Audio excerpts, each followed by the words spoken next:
So here we have it. Two-headed sword bird looking things. And as you might have guessed, see those slimes that fluctuate color?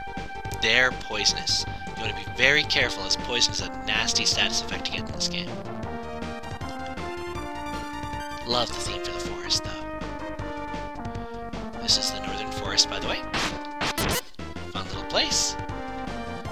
Wouldn't want to live here. Ah, crap. So that's what poison does to you. As you can tell, it slowly sucks away your life, but it only lasts for a short period of time. Oh, no, it only happens while you're moving.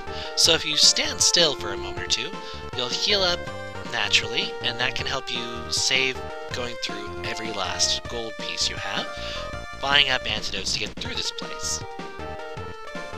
Since you can only carry one, it's really important to go through this area carefully.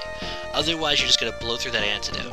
You're going to smack right into another one of them, and if there is one in a chest, it's not going to be for a while. That's just where we entered, isn't it?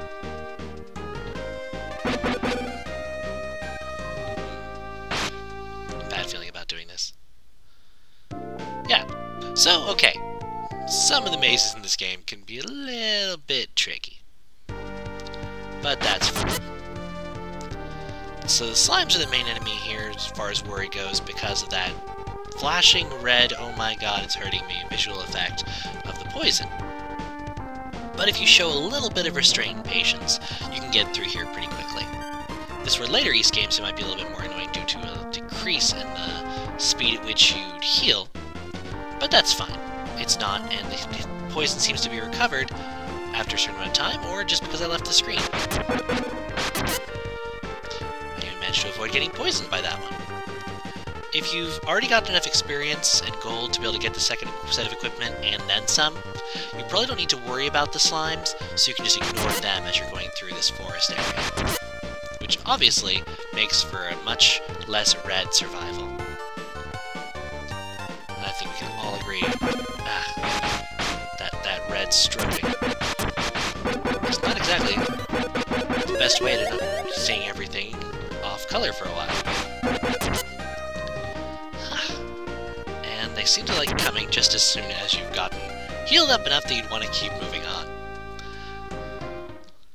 But I think this is the crater. You'll notice we're no longer healing just by standing still. It's because this is what the game considers a real dungeon. So let's see if we can't get this poison cured up.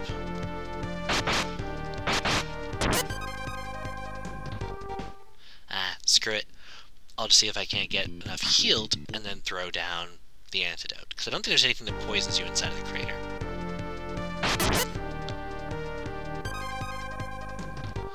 And we'll just go item.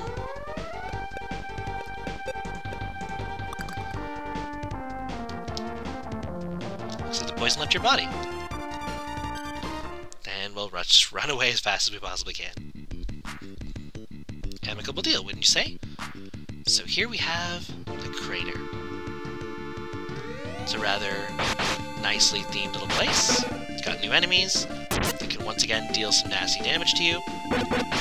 I recommend using them to level up a little bit, so feel free to let the respawning be used to your advantage. And, once again, you don't heal automatically here though, so you do want to be careful.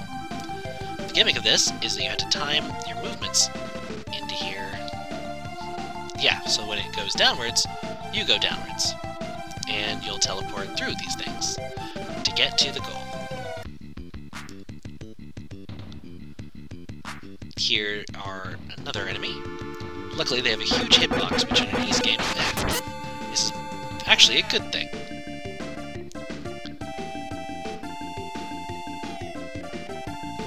Thankfully this dungeon, since there's no healing inside of it, is a little bit more straightforward than what we've been running into so far.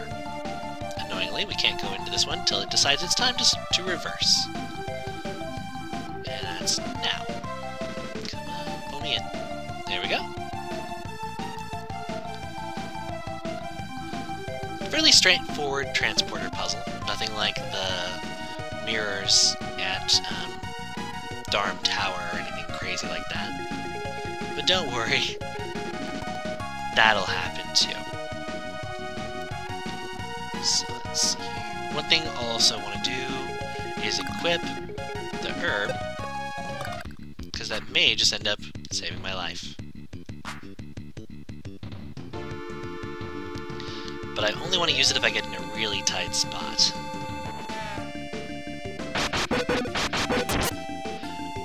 And... huh! This looks like a tight spot, wouldn't you say? I would. So let's check it out. Or not. I thought the... ah!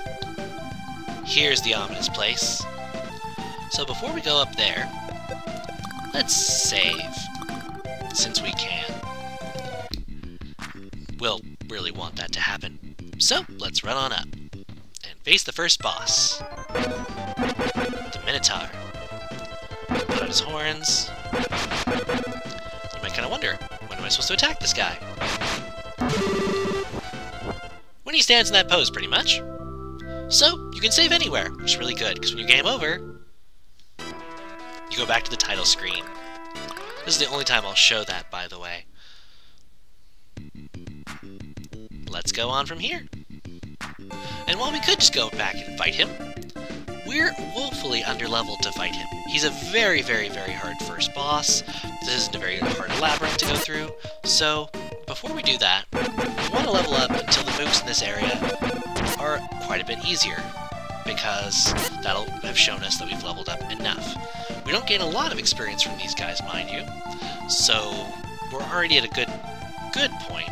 But this first boss here, first boss, has the ability to one-hit kill you, has a very hard shot to actually be able to get in on him, so we kind of don't want to give him the opportunity to just steamroll us. So I'm going to grind a little bit off-screen, and when I've done that, I'm at a point where any sane human could fight him without wanting to tear their own hair out. Well, I'll be right back with you. So as you can see, here we are, fully healed, I've leveled up. It's time to take on that boss again. The Minotaur. He is a very fearsome opponent. But whenever he throws his horns, you just want to try and run back and forth behind him and get as many hits as you possibly can. If the fireballs ever line up with him, don't worry, just stay far away. Try not to get trapped in the corner by the fire, though, as you want to be able to dodge his fire, as it is one of the most deadly attacks you've seen up to this point in the game. Don't feel bad if you have to use a healing potion. Just try to wait until he's rather low on health, as he is a very fierce opponent. That can very easily go either way. I know that might sound silly, but it really can. But now that we've beaten him, he shrinks. And that dog. It's the dog from before. And there's Karna and her friends. Could it be? This demon is Lemnos? Karna, indeed it's me. Oh, I haven't seen you before. So you came to defeat me. I thank you. I am Lemnos.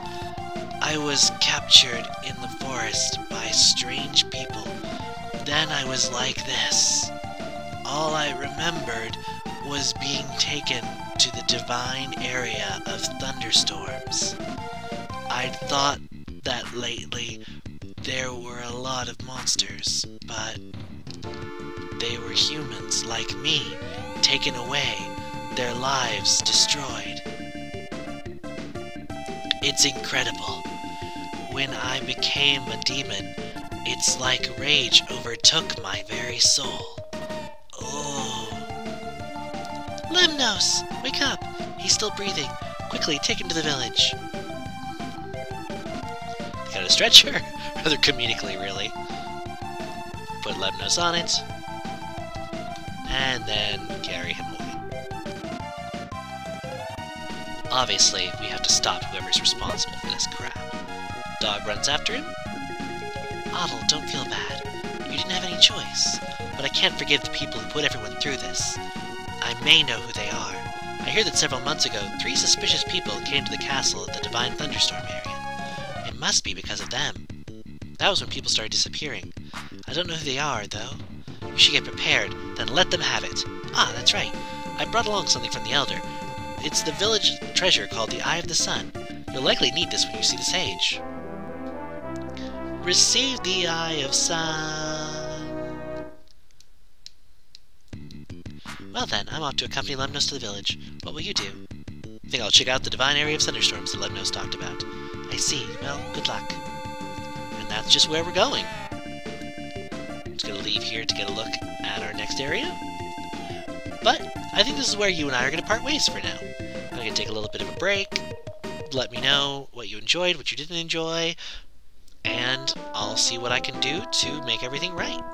So, thank you very much for watching. Hope you had a good time. I hope you'll join me again.